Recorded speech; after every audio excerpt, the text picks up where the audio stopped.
तो फिल्म की शुरुआत होती है और हमें एक आदमी को दिखाया जाता है जिसका पूरा मुंह प्लास्टर से कवर है और नाक में उसके 2 पाइप्स लगे हैं।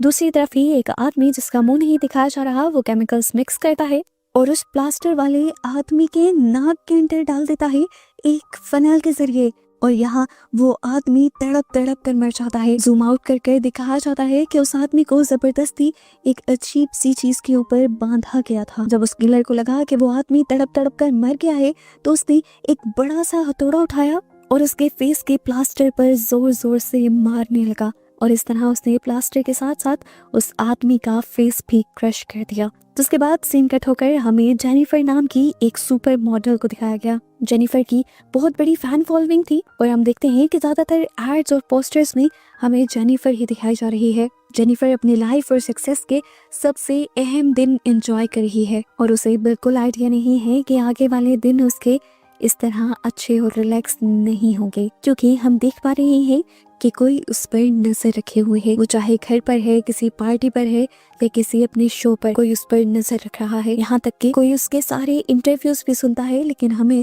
अभी तक उसका फेस नहीं दिखाया गया। ऐसे ही एक शाम जब जेनिफर पार्टी करने के लिए क्लब के अंदर आती है तो वो आदमी उसकी ड्रिंक पे कुछ मिला देता है। जेनिफर जैसे ही वो ड्रिंक पीती है तो उसे घबराहट होने लगती है और वो पार्टी से निकलकर बाहर आ जाती है, और मौके का फायदा उठाकर वो आदमी उसे बेहोश कर ले जाता है। उसकी जब आंख खुली तो वो एक बेड पर थी।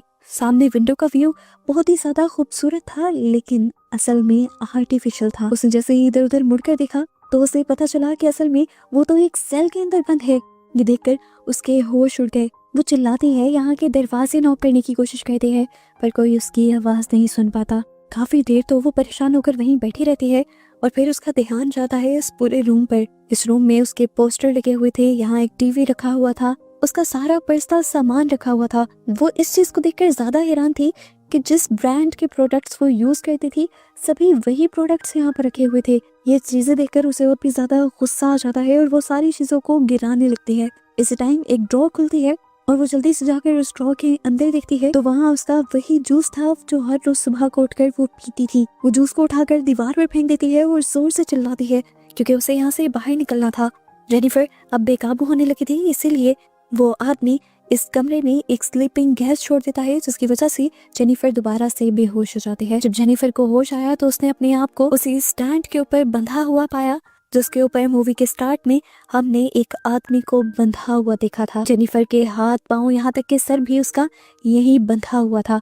इस टाइम वो किलर उसके सामने बहुत सारी वीडियोस चलाने लग जाता है अपने सभी विक्टिम्स की, जिनको उसने तड़पा तड़पा कर मारा था। किसी का मुंह क्रश कर कर, तो किसी को एसिड पिलाकर, तो किसी के सारे दांत निकाल कर उसे तड़पा तड़पा कर मारा था। आखिरी वीडियो तो बहुत ही ज्यादा भयानक थी। उसने सबसे खूबसूरत लड़की को सबसे भयानक तरीके से मारा था, एक एसिडिक शॉवर चलाकर। इसे देखकर तो जेनिफर बहुत ही ज्यादा डर गई और तभी उसे किसी नल को घुमाने की आवाज आने लगी। उसने ऊपर देखा तो ऊपर भी वही शॉवर लगा हुआ था जिसके जरिए उस किलर ने उस लड़की को मारा था। वो समझ गई ये किलर उसे भी इसी शॉवर के एसिड की वजह से मारने वाला है। वो तड़पती रही, चिल्लाती रही कि मुझे मत मारना मत मारना, पर किलर ने वो शॉवर चला दिया और डर के मारे जेनिफर वहीं बेहोश हो गई। जब उसे होश में आया तो वो दोबारा से अपने उसी लॉकर वाले रूम में थी। उसका मुंह पूरा पट्टियों से बंधा हुआ था और मुंह पर खून ही खून था। वो शीशे के सामने गई और अपने मुंह को देखकर बहुत ही ज्यादा घबरा गई। वो ये पट्टियां खोलकर शीशे में अपना मुंह देखना चाहती थी। हैरानी की बात थी कि उसके मुंह पर एसिड से जलने का सिर्फ एक छोटा सा निशान था, लेकिन बाद में उसे पता चला कि ये भी नकली निशान है और ये सब किलर ने उसके साथ प्रैंक किया था। ठीक इसी टाइम पर जब वो अपना फेस देख रही थी, पीछे से खुद ब खुद शॉवर ऑन हो जाता है और वो बहुत ही ज्यादा डर जाती है। और यहाँ हमें पता चलता है कि असल में वो साइकोपैथ किलर पहले जेनिफर को मेंटली टॉर्चर करना चाह रहा है। वो अब वॉशरूम से निकलकर बाहर आ जाती है और उसके बाहर आते ही यहाँ पर एक और ड्रॉ खुलती है। उस ड्रॉ के अंदर जेनिफर का नया मैगजीन था और साथ ही एक नए लॉकर की चाबी भी थी। वो इस मैगजीन के साथ उस लॉकर की की को भी उठा लेती है और जब वो लॉकर खोलती है तो वहाँ पर एक बहुत ही खूबसूरत ड्रेस था।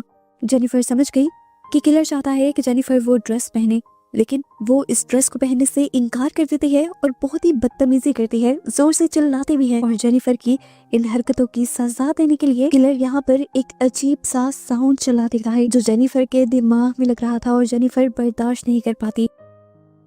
किलर यहाँ पर भी नहीं रुकता और इस रूम की लाइट को भी इतना शार्प कर देता है कि जेनिफर की आंखों में वो चुभने लग जाता है। इन आवाज़ों से तंग आकर वो उठकर उस कैबिन के पास चली जाती है और ड्रेस को निकाल लेती है।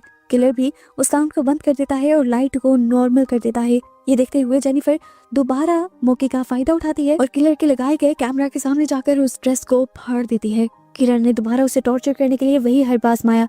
उसे दोबारा से साउंड को ऑन कर दिया और लाइट को तेज कर दिया। लाइट से बचने के लिए तो वो बेड के नीचे चली गई, जहाँ उसे एक फाइलर मिला और उसने इस फाइलर से अपने आप को मारने का सोचा। इससे पहले कि जेनिफर अपने आप को मार देती, ठीक उसी टाइम पर किलर ने वो साउंड और लाइट बंद कर दिया, जिससे साफ पता चल गया कि वो जेनिफर को इस तरह मारना नहीं चाहता और इस तरह जेनिफर को भी अपने आप को बचाने का एक हथियार मिल चुका है। अब वो इसी फाइलर को इस्तेमाल करते हुए ऊपर का एक एयर वेंट खोलने की कोशिश करती है और यहाँ से भागने की ट्राई करती है, लेकिन जैसे ही एयर वेंट के अंदर जाती है तो वहाँ उसे एक लड़की का टूटा हुआ नेल मिलता है। वो समझ आती है कि पहले भी जितनी लड़कियों को उसने यहाँ पर लाकर रखा होगा उसमें से किसी एक ने बचकर यहाँ से जाने की कोशिश की होगी, लेकिन वो पकड़ी गई होगी। लेकिन वो हौसला नहीं हारती और वेंट के अंदर चढ़ जाती है। इससे पहले कि वो आगे बढ़ पाती, दरमियान से वेंट टूट जाती है और किलर उसे दोबारा पकड़ लेता है। किलर ने दोबारा अब उसे उसी चेयर पर लाकर बांध दिया था जहाँ पर वो सबको टॉर्चर करता था।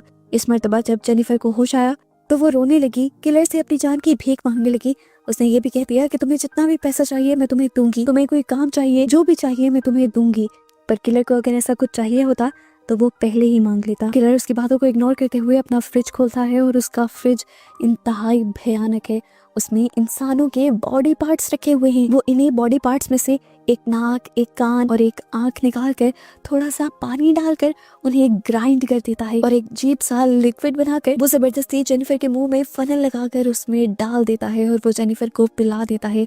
जेनिफर रोती चिल्लाती रह जाती है पर उस इंसानी जिस्म के हिस्सों से बने हुए शेक को बाहर नहीं निकाल पाती। जेनिफर इस डर से दोबारा बेहोश हो गई और अब जो जेनिफर के मुंह के साइड पर वो अजीब सा शेक लगा हुआ था, किलर ने कॉटन बड से उसे साफ किया और खुद चाट लिया। और ऐसे हमें पता चला कि वो कैनिबल भी है, यानी इंसानों को खा भी जाता है।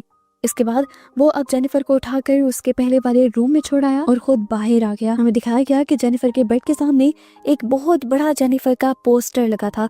असल में वो पोस्टर नहीं था बल्कि 2-वे मिरर था, जिसकी वजह से किलर उसके हर एक एक सेकंड पर नजर रख रहा था। खैर अब जेनिफर तो सोई हुई है, टाइम पास करने के लिए वो जेनिफर के इंटरव्यूज निकाल लेता है और गौर से उन्हें देखने लग जाता है। काफी घंटों बाद जब जेनिफर को दोबारा से होश आता है तो वो अपनी रूम की दीवार के दूसरी तरफ से थोड़ी सी रोशनी को आता हुआ देखती है।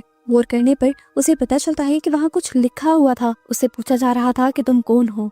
जेनिफर जल्दी से उसके पास गई और उसने वहाँ पर स्क्रैच हुई दीवार की दूसरी बार देखा तो वहाँ पर भी एक कांच के सेल में एक लड़के को कैद किया गया था। वो समझ गई कि ये भी उसी किलर का काम है। यहाँ पर ये दोनों एक दूसरे से बातें करने लगे और जेनिफर को पता चला कि केज की दूसरी तरफ गैरी नाम का एक इंसान है। किलर भी इन दोनों के ऊपर नजर रखे हुए था। वो जानता था कि ये दोनों बातें कर रहे हैं, इसलिए वो यहाँ की लाइट ऑफ कर देता है और ये दोनों एक दूसरे को देख नहीं पाते। लाइट उसने इसलिए भी ऑफ की थी क्योंकि वो जानता था कि जेनिफर को अंधेरे से डर लगता है और ये बात जेनिफर ने अपने एक इंटरव्यू में बताई थी। दूसरी तरफ जो गैरी लड़का था उसके पास एक माचिस थी और वो यहाँ पर माचिस की तीली जलाकर जेनिफर को थोड़ी सी रोशनी दिखाता है, जिससे जेनिफर भी ज्यादा पैनिक नहीं होती और ये दोनों बातें भी कर पाते हैं। अब यहाँ पर इन दोनों को ये भी खुशी हो रही थी कि ये दोनों ही इस जहन्नुम में अकेले नहीं हैं। वो आदमी मिरर के दूसरी तरफ की सिल्वर कोटिंग को अच्छी तरह से रिमूव कर देता है ताकि वो पूरी तरह से जेनिफर को देख पाए। गैरी के साथ अब जेनिफर का डर आधा हो गया था। दूसरी तरफ हमें दिखाया गया कि वो किलर बहुत ही ज्यादा साइको है। वो सिर्फ इंसानों पे नहीं बल्कि मासूम जानवरों के ऊपर भी अजीबोगरीब एक्सपेरिमेंट कर रहा है और उन्हें टॉर्चर कर रहा है।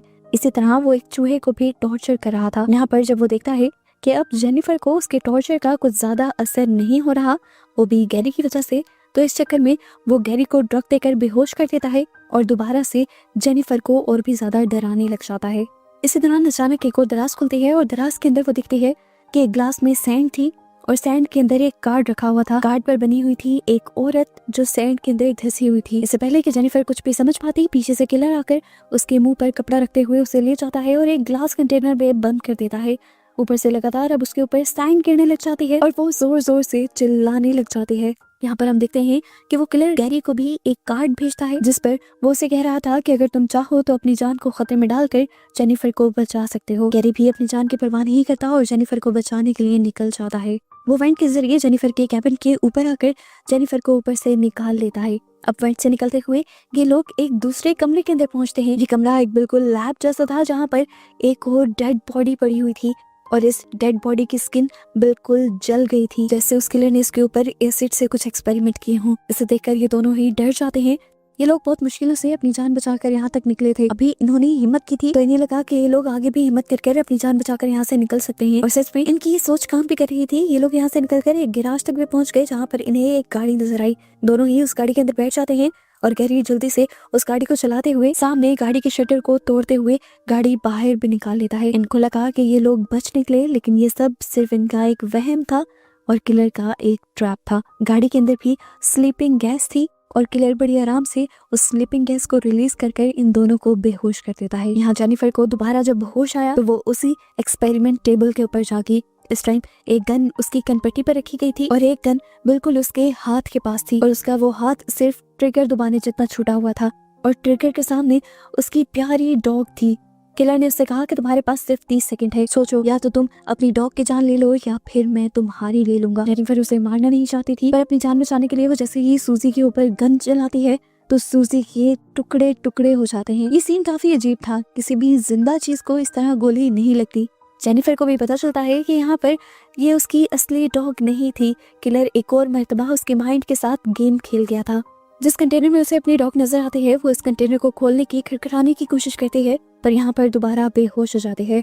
अब की बार जब उसे होश आता है तो वो देखती है कि उसके कपड़े बदले गए हैं और वो एक दूसरे सेल के अंदर है। उन्हीं सेल्स के अंदर है जहाँ पर उसे पहले रखा गया था। उसने देखा कि दूसरे वाले सेल के अंदर अब गैरी भी होश के अंदर था और ये दोनों दोबारा एक दूसरे से बातें करने लगते हैं।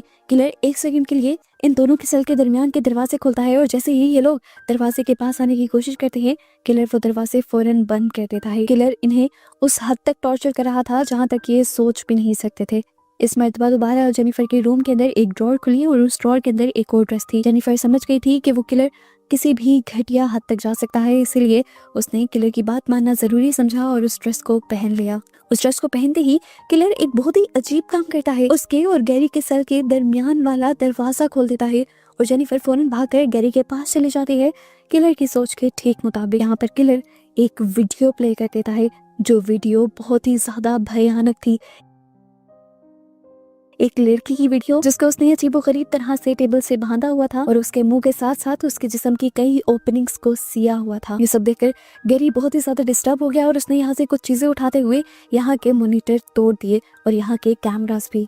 ये देखकर अब किलर को भी गुस्सा आ गया और वो आकर गैरी को खींचते हुए यहाँ से ले गया। अगले ही पल अब दूसरे मॉनिटर में जेनिफर को गैरी की वीडियो दिखाई जा रही थी जहाँ पर वो किलर गैरी को डिस्टर्ब कर रहा था, उसे टॉर्चर कर रहा था। जेनिफर रोती रही, चिल्लाती रही, यहाँ तक कि सदमे में दोबारा बेहोश हो गई। उसे इस मर्तबा जब होश आया तो वो दोबारा उसी केज में थे। ये लोग एक्सपेरिमेंटल चेयर्स के ऊपर बैठे हुए थे, या कह लें कि इन दोनों को ही एक्सपेरिमेंटल चेयर्स के ऊपर एक साथ बांधा हुआ था। इस टाइम भी उनके सामने मॉनिटर पर एक वीडियो चल रही थी जिसमें दिखाया गया कि एक माँ अपने ही बेटे को अब्यूज कर रही थी और वो बच्चा अपनी माँ की वजह से बहुत ही ज्यादा डिस्टर्ब था। इन सारी चीजों की वो औरत वीडियो भी बनाती थी और ये सब कुछ बहुत ही ज्यादा डिस्टर्बिंग था। हम देखते हैं कि एक दिन वो बच्चा गुस्से में अपनी माँ को ही कई मर्तबा स्टैब करके मार देता है और फिर उनकी फोटोज भी बनाता है। ये सब अब उसने भी रिकॉर्ड किया है और हमें ट्विस्ट पता चलता है कि वो बच्चा कोई और नहीं बल्कि किलर ही था और अब वो अपनी मॉम के किए हुए का बदला और अपने साथ हुई ज्यादतियों का बदला इन लोगों को टॉर्चर करके ले रहा था। ये सारी वीडियोस किलर भी उन दोनों के साथ देख रहा था। उसको अपने सारे दुख दर्द वापस याद आने लग जाते हैं और उसका गुस्सा दोबारा से बढ़ जाता है। वो अब जेनिफर को टॉर्चर करने के लिए उसके पास आ जाता है और गुस्से में उसके दांत निकालने की कोशिश करता है। जेनिफर जोर जोर से चिल्लाती है तो गैरी उससे कहता है, मर्द हो तो इधर आओ, इधर आकर मेरा दांत निकालो। वो किलर भी एक मर्तबा नहीं सोचता और बेदर्दी से आकर गैरी का एक दांत निकाल लेता है और गैरी भी जोर से चिल्ला देता है। दर्द की वजह से गैरी बेहोश हो जाता है और वो अब दोनों को उठाकर गैरी के सेल में डाल देता है। अब क्योंकि गैरी ने जेनिफर को बचाया था तो जेनिफर के दिल में गैरी के लिए इज्जत और भी ज्यादा बढ़ जाती है। वो गैरी के होश में आने तक उसके पास बैठकर उसका ख्याल रखती है और जब गैरी होश में आ जाता है तो ये दोनों इस कमजोर मोमेंट में एक दूसरे के करीब आ जाते हैं। करीब आने के बाद जेनिफर दोबारा से सो जाती है और अब हमें दिखाया जाता है कि गैरी वहां से उठकर साइड पर हो जाता है और अब अपना एक कार्ड निकालते हुए उसे स्कैन करता है और ये दरवाजा खोलकर ऊपर चला जाता है। और एक बहुत बड़ा ट्विस्ट हमें ये रिवील होता है कि जहां पूरी मूवी में हम गैरी को एक विक्टिम समझते आए थे, असल में वही असली किलर था। गैरी वही बच्चा था जिसके टॉर्चर होने की वीडियोस हमने देखी थी, और वो ये सब अपने भाई के साथ मिलकर कर रहा था। ये लोग आज तक कई लड़कियों को और लड़कों को इसी तरह टॉर्चर कर कर मार चुके थे, और अब इन्होंने जेनिफर के लिए भी यही प्लान बनाया हुआ था। लेकिन पता नहीं क्यों जेनिफर से गैरी को अट्रैक्शन फील होने लगी थी, और अब उसने फैसला कर लिया था कि वो जेनिफर को नहीं मारेगा, और इस चीज से उसका भाई डिसएग्री कर रहा था। उनका प्लान खराब हो जाता, जेनिफर कभी यहाँ से निकलकर बाहर चली जाती तो ये लोग बुरी तरह फंस जाते। उसका भाई चाहता था कि ये लोग आज के आज ही जेनिफर को पूरी तरह टॉर्चर कर कर मारेंगे। ये बात सुनकर गैरी भी गुस्से में आ जाता है और किचन में पड़ी हुई ही नाइफ से अपने भाई को ही स्टैब कर देता है, और फिर उसकी बॉडी को जाकर बाथ टब में रख देता है। इसके बाद गैरी अपने सभी शिकार की फाइल्स को निकाल कर देखने लग जाता है, और जेनिफर नाम की नई फाइल भी बनाता है। और जब वो इन सबको देख ही रहा होता है तो अचानक से उसी घर में नॉक होता है। वो जल्दी से सारी फाइल्स को छुपाते हुए बाहर जाता है तो बाहर पुलिस ऑफिसर्स आए थे जेनिफर के बारे में ही इन्वेस्टिगेशन करते हुए। वो अब गैरी से उसके बड़े भाई के बारे में पूछते हैं, क्योंकि इन्हें भी गैरी के बड़े भाई के ऊपर शक है। लेकिन गैरी यहाँ पर साफ मना कर देता है कि उसका भाई तो घर पर है ही नहीं, और काफी दिन से घर आया भी नहीं है। गैरी से कुछ इंपॉर्टेंट इन्फॉर्मेशन लेने के बाद पुलिस वाले यहाँ से जाने ही वाले थे, पर अचानक से उन्हें याद आता है कि आज उनका कोई इंपॉर्टेंट मैच आ रहा है, जिसके लिए वो टीवी ऑन करवा देते हैं।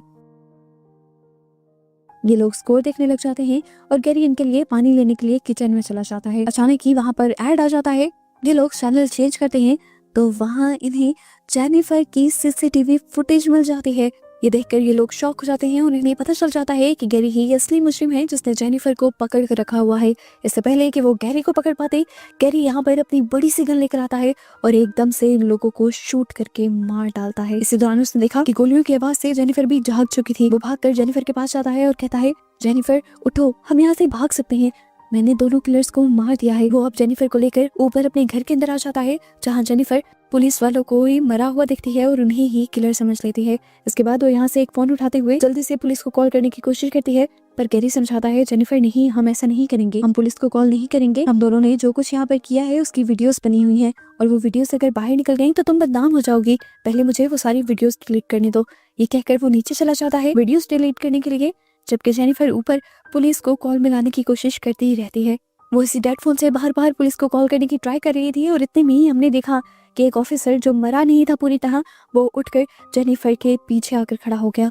वो शायद जेनिफर को सारी सच्चाई बताना चाहता था, पर उससे पहले ही डर के मारे जेनिफर ने कोई भारी चीज उठाकर उसके सर पर मार दी और उसे खत्म कर दिया। यहाँ पर उसकी टक्कर हुई उसी कैबिन से जिसके अंदर गैरी ने वो सारी विक्टिम्स वाली फाइल रखी हुई थी।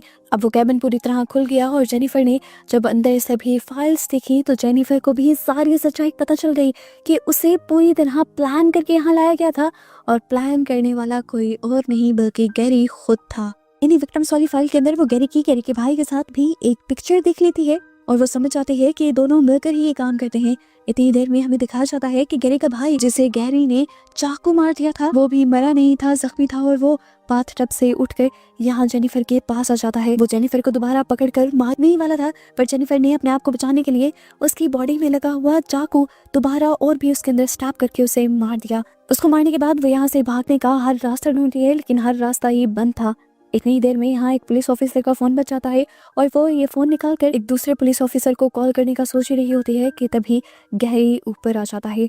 वो जानती है कि गैरी को भी ये नहीं पता कि जेनिफर को सच्चाई पता चल गई है, इसीलिए वो गैरी के करीब जाने की कोशिश करती है, और गैरी भी जब उसके करीब आने पर बहकने ही वाला होता है, तभी जेनिफर उसके मुंह पर पेस्टिसाइड स्प्रे कर यहाँ से नीचे भाग जाती है, जहाँ पर उसे कैद कर रखा हुआ था। उसे उम्मीद थी कि यहाँ पर उसे बचाने के लिए कुछ मिल ही जाएगा, और यहाँ उसे मिल जाती है एक गन। ठीक वक्त पर वहाँ पर गैरी भी पहुंच गया और उसने गैरी के ऊपर गन तान कर उसे शूट करने की कोशिश की, पर गन तो उसने रिलोड की ही नहीं थी। गैरी मर नहीं पाया और गैरी ने उसके हाथ से गन छीन ली। गैरी ने अब गन को लोड कर लिया था और वो जेनिफर को मारने ही वाला था, पर जेनिफर ने दोबारा हिम्मत दिखाई और उस गन को उसके हाथ से छीन लिया और उसे ही अब मार डाला, और आखिर अपनी जान बचा ली और बाकी सबका बदला ले लिया। जिसके बाद वो यहाँ से बाहर निकल आई। उसकी हिम्मत ने उसे बचा लिया था, और ऐसे ही उसे जिंदा और सलामत दिखाते हुए ये मूवी यहाँ खत्म हो जाती है।